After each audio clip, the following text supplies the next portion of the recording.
Morning বন্ধুরা। আজকে সকাল সকাল রান্নাঘরে ঢুকে পড়েছি। যেন তৃষা আসার আগে কিছু কাজ তো থাকেই বলো। আমি যেমন ভাতটা করে রাখি, দুধ প্রত্যেকদিন দই বসানো হয়, দইটা ব্যবস্থা করি, তারপরে কিছু সেদ্ধ টেদ্ধ থাকলে সব কিছু করি। তারপরে আমাদের তো নানা রকম জল খাওয়া আছেই, যদিও এখনো জলটা খাইনি। যে বাটি আর জলটা গরম হয়ে গেছে, এই জিরের জল, হ্যাঁ, এইটাকে গরম করে দাদাকে ছেঁকে দিয়ে দিই, তারপরে আমি খাবো। টুকটাক কাজগুলো সেরে নেবার চেষ্টা করি। ও যদি আসে না, রান্নাঘরটা ছোট, দুজনে মিলে হয় না, সে যেন যুদ্ধ লেগে যায় রান্নাঘরে। আর welcome back to my channel lifestyle with টিঙ্কুর পক্ষ থেকে তোমাদের সবাইকে ওয়েলকাম করছি। আর কালকে খুব বৃষ্টি হয়েছে, দাদা বললো বেশ অনেক রাত পর্যন্ত, রাত 3:30 পর্যন্ত বৃষ্টি, রাত 3:30 পর্যন্ত বৃষ্টি হয়েছে। এইবার ওয়েদারটা মানে গরমটা কমেনি, জাস্ট আর কি একটা কুলকুল ব্যাপার আছে। তা রোদ উঠলে সেটাও চলে যাবে। যাই হোক, রোদ যদি একটু একটু করে বৃষ্টি হয় তাহলে এই সমস্যাগুলো থাকে না। আর শুনছি তো তাড়াতাড়ি বর্ষা এসে যাবে, দেখা যাক। আমাদের সঙ্গে সঙ্গে গাছগুলোও বাঁচে। একদম, গাছগুলো, পশু পাখি সবাই বাঁচে। ওরাও একটু শেল্টার পাওয়ার জন্য কোথায় কোথায় ঢুকে পড়ে। আমি এদিন তোমাদের বলছিলাম না যে দুপুরবেলা 2টোর সময় ডাক্তার দেখাতে যাচ্ছি, তখন বিশ্বাস করবে না, বাইকে করে যাচ্ছি দাদার সঙ্গে, রাস্তায় না মানুষ না কেউ, এমনকি একটা মানে ডগিও দেখতে পাচ্ছি না। পাখি টাখি তো দূরস্ত। মানে তখন বুঝে দেখো ওদেরও কত কষ্ট। তা যাই হোক, এইগুলো তো ভগবানেরই সৃষ্টি বলো। এত গরম দিল, আবার একটু বৃষ্টি হয়ে গিয়ে একটু কুল হয়েছে, তবে থাকবে না এটা। যেমনি রোদ উঠবে ব্যাস আবার আরম্ভ হয়ে গেল, আবার সারাদিন মানে একদম সাংঘাতিক ব্যাপার। আর কত এসি চালাবে বলো না, যখন মিটারটা দেখবে মাসের শেষে, তখনই তো বুকটা ধরাস করে উঠবে, আবার হার্ট অ্যাটাক হয়ে যাবার মতো উপক্রম হবে। মানে প্রত্যেকটা বাড়িতেই বলছি এখন এত ফ্যান এসি এটা ওটা চলে যে প্রচুর মিটার ওঠে। তা আমাদের মতো মধ্যবিত্ত সাধারণ ফ্যামিলিতে সব জিনিসই তো বুঝে চলতে হয়। হ্যাঁ, দুপুরবেলাটা পারা যায় না, রাতের দিকটা পারা যায় না, ঘুমটা তো একটা শান্তির জায়গা। যারা যেমন করেই পারুক না কেন, তারা ঠিক ব্যবস্থা করে নেয়। কারোর বাড়িতে এসি নেই তো তারা কুলার চালিয়ে নিচ্ছে, যাদের কুলার নেই তারা 2-3টে ফ্যান চালিয়ে নিচ্ছে। রাতের ঘুমটা একটু শান্তির দরকার, নাহলে মানুষ সারাদিন খাটবে কি করে, সেটাও তো একটা ব্যাপার ঘুম না হলে। যাই হোক, সকালবেলা ভিডিওটা আরম্ভ করে নিতে পারলাম, আমার তো খুব মজা লাগছে। দাদাকে এটা দিয়ে দে, এই জিরের জলটা ছেঁকে, এবার দাদার খাওয়া হলে এই বাটিতেই আমি খেয়ে নেবো। তারপরে পরপর চলবে। এই যে এইখানে তোমাদের দেখিয়ে দিই, যারা আবার নতুন বন্ধু, এই যে চিয়া সিড ভেজানো আছে, হ্যাঁ চিয়া সিড ভেজানো আছে, নিচের দিকে চলে গেছে। এই আমার 1 গ্লাস, আর এখানে তোমরা জানো দাদারও 1 গ্লাস এই আছে। এই মেথি ভেজানো জলও আছে, এটা দাদা খায় না, এটা আমি খাই। যাই হোক, এরা টুকটাক জল। তবে আগে যেমন জিরের জলও করতাম, কুলত্ব কড়াইয়ের জলও করতাম, তবে হ্যাঁ আমলকিটা ফুরিয়ে গেছে অনেকদিন। আমলকি মানে হর্তুকি বয়রার জলটা করতে পারি না, কারণ ফুরিয়ে গেছে, আমার নেই। তা ওইটা আবার আনতে হবে। এই তোমাদের সঙ্গে কথা বলতে বলতে না মাথায় এসে গেল যে এই 3টে জিনিস এনে আবার খেতে হবে, বেশ অনেক দিন খাওয়া হয়নি। যাই হোক, ভিডিওটা আরম্ভ করলাম, এবার চাটা করে খাবো, তারপরে তৃষা এসে যাবে, আবার আসছি। হ্যাঁ চল, রান্নাঘরে চলে এলাম।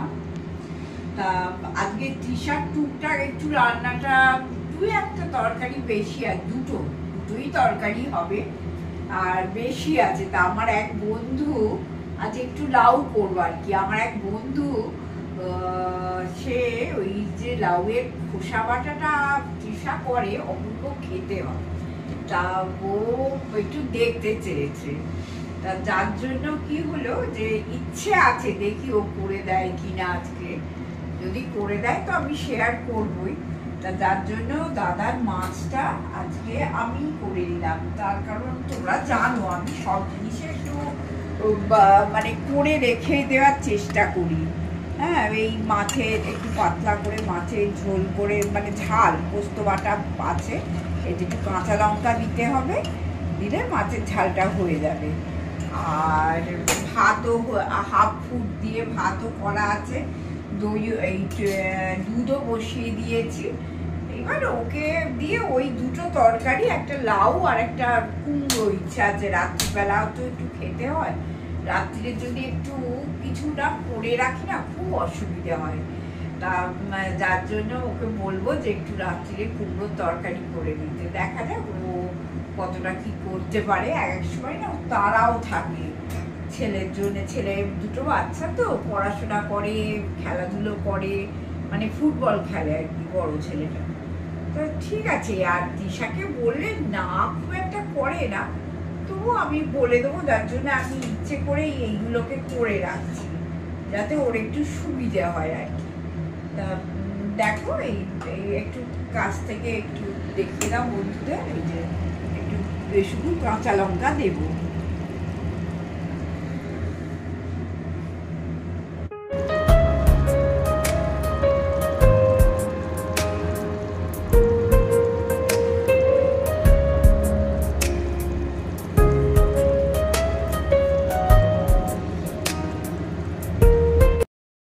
রান্নাঘরে চলে এলাম।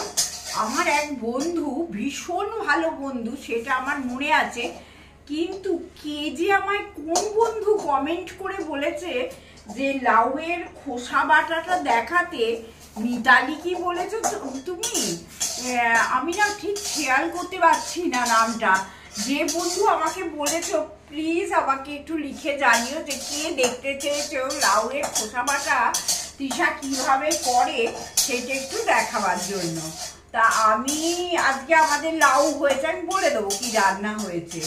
এই যে দেখো তৃষা কি করেছে, শুকনো খোলায় এই একটুখানি কালো জিরে, কালো জিরেই তো এটা, কালো জিরে, হ্যাঁ কালো জিরে, রসুন আর কাঁচা লঙ্কাকে একদম শুকনো খোলায় একটু নেড়ে ছেড়ে নিচ্ছে। আচ্ছা, নেড়ে চেড়ে নেওয়ার পর এই যে লাউয়ের যে খোসাটা বেরিয়েছে সেটাকে প্রেসারে ওই একটা সিটি দিয়ে ও সেদ্ধ করে নিয়েছে, নিয়ে এইটার মধ্যে ঢেলে দিচ্ছে। দেখো, হ্যাঁ এইটার মধ্যে ঢেলে দিচ্ছে, দিয়ে ও এটাকে গ্রাইন্ডারে বেটে নেবে। এবার বেটে নেবার পর কি করব সেটা আমি তোমাদের সঙ্গে আসছি দেখিয়ে দিচ্ছি। কিন্তু প্লিজ আমাকে কিন্তু একটু জানিও যে তোমরা কে দেখতে চেয়েছিলে, নামটা সত্যি আমার মাথা থেকে বেরিয়ে গেছে গো। হ্যাঁ চলো দেখিয়ে দিচ্ছি পুরো রেসিপিটা। দেখো আজকে তৃষার কি রেঁধেছে সেটা একটু দেখিয়ে দিই।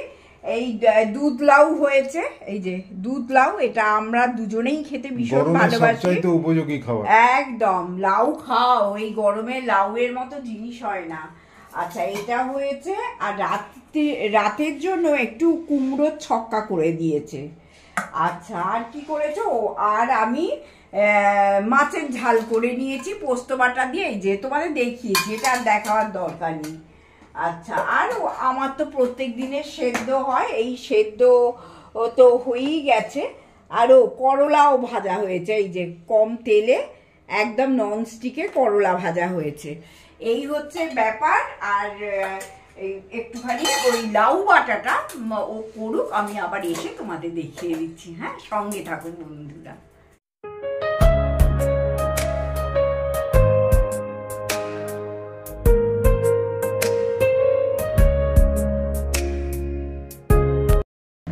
এই দেখো বন্ধুরা, ওই যে কালো কি বোটা বারবার ভুলে যায়, কালো জিরে, হ্যাঁ কালো জিরে, রসুন আর কাঁচা লঙ্কা দিয়ে যেটা বাটলো, হ্যাঁ সেটা একসঙ্গে দিয়ে বেটে নিয়েছে।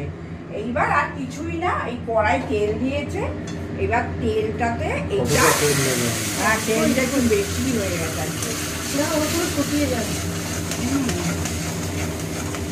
ও এইটা দিয়ে এবার নাড়া ঘাটা করবে। হ্যাঁ হলুদও পড়বে। আচ্ছা অল্প নুন, হলুদ মানে পরিমাণ মতো নুন, হলুদ আর অল্প একটুখানি মিষ্টি, ব্যাস। এটা যত নাড়বে একদম শুকনো হয়ে যাবে। শুকনো হলে না ভাতের প্রথম পাতে মেখে খেতে এত ভালো লাগে, তোমাদের দাদা কিন্তু এইসব কখনো খাইওনি, জানতো না। তৃষা খাওয়া শিখিয়েছে। তৃষা এটা খাওয়া শিখিয়েছে, আর তৃষা যেহেতু খাওয়া শিখিয়েছে, নিজের মনে মনে ভাবি এবার আমাকে মরতে হবে, লাউ এলেই বলবে খোসা বাটা খাবো। তবে ঝামেলা কিছু নেই, এই একটু বাটা সেদ্ধ করার বাটাই নিয়েছে ব্যাপার। এই যে এইটাকে নাড়বে একদম যখন শুকনো, হ্যাঁ একবার যখন শুকনো হয়ে যাবে তখনই দেখিয়ে দেবো। হ্যাঁ চলো, তোমরাও কিছু ফেলো না, আজকালকার দিনে কোনো জিনিস ফেলার নেই, আজকাল যা পাবে তাই খেয়ে নেবে। খোসার একটা জিনিস তোমরা তো জানো যে খোসার যা গুণ, ভেতরের জিনিসের তাই গুণ নয়। আর লাউয়ের থেকে লাউয়ের খোসা খেতে বেশি ভালো। হ্যাঁ, খোসাটা খেতেও ভালো লাগে। আর গুণ, এখনকার ডক্টররা বলছে শশার খোসা ছাড়াবেন না, এমনি খাবেন, কিন্তু মানে আমাদের কেমন শক্ত শক্ত লাগে, খেতে পারি না, কিন্তু ভীষণ ভালো। সবসময় জানবে যত ভিটামিন যত কিছু প্রত্যেকটা সবজির খোলায় থাকে। তা এখন আর তার থেকেও বড় কথা হচ্ছে ফেলে নষ্ট করার দিন আর নেই, সবই আমাদের পেটে ঢুকে যাচ্ছে এখন। চলো, এই যে দেখো, একটু সামনে থেকে আসতে হবে। এই যে দেখো, এইটুকু হয়ে গেল, অতটা বাটা। কতক্ষণ নাড়ানাড়ি করতে হচ্ছে? কতক্ষণ না, না না অত 5-7 মিনিট হবে। 3-4 মিনিট, বেশি না। শুকনো করতে হবে না? হ্যাঁ একদম, দেখো গুড়িয়ে ছোট্ট হয়ে গেছে। হয়ে যাবার পর এইবার এটা শুকনো ভাতে খেতে আহা যা ভালো লাগে যে কি বলি। তা তোমরা করে খাইও।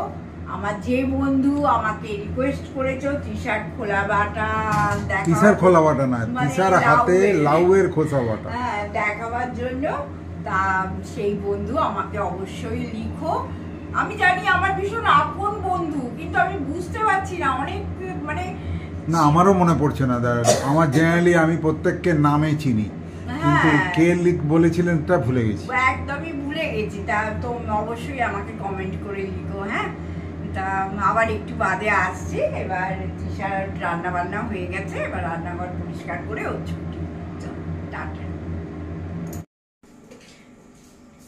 শুভ সন্ধ্যা বন্ধুরা, শুভ সন্ধ্যা।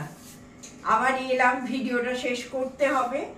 তা আজকে একটু বেলার দিক থেকে শরীরটা খুব একটা ভালো লাগছে না, যেন একটা কেমন কেমন লাগছে, জানি না, গরম থেকেও হতে পারে। কেমন হাওয়া নেই, বাতাস নেই, ছাদেও উঠেছিলাম একটু, কিন্তু তারপরে মানে শান্তি পাচ্ছিলাম না। তারপরে দাদাকে বললাম চলো নিচে চলে যাই, একটু ফ্যানের তলায় বসি, কারণ ছাদে এক বিন্দু হাওয়া নেই, তার থেকে ফ্যানে হাওয়া পাবো। হ্যাঁ, তা বলে নেবে এলাম, শরীরটা যেন কেমন করছে একটা। ভাবনা একটু ফ্যানের তলায় বসে তারপরে সন্ধে দিলাম। দাদা একটু কাজে বেরিয়েছিল সন্ধেবেলা, তা সন্ধে দিলাম। এবার সন্ধে দেবার পর এবার তো খাওয়া দাওয়া করতে হবে। আর আমার রোজের যে খাবার জানো, ছানা তো রাত্রিবেলা একটু করি। হ্যাঁ, আমি দই দিয়ে, এই যে টক দই দিয়ে ছানা কাটাই, অন্য কিছু দিই না। আমার সবসময় বাড়িতে পাতা টক দই থাকে, সেই দিয়ে আমি ছানাটা কাটাই এবং ভীষণ ভালো ছানাটা হয়। এইবার আজকে তৃষা কুমড়োর ছক্কা করে দিয়ে গেছে, এই যে কুমড়োর ছক্কা করে দিয়ে গেছে। কিন্তু আমাদের বাড়িতে আবার কেমন বলতো, কুমড়োর ছক্কা করলে না মানে কেউ রুটি খাবে না, পরোটা খাবে। আর আজকে মানে কেউ বলতে কে, আমি আর দাদা, তো কেউ নেই।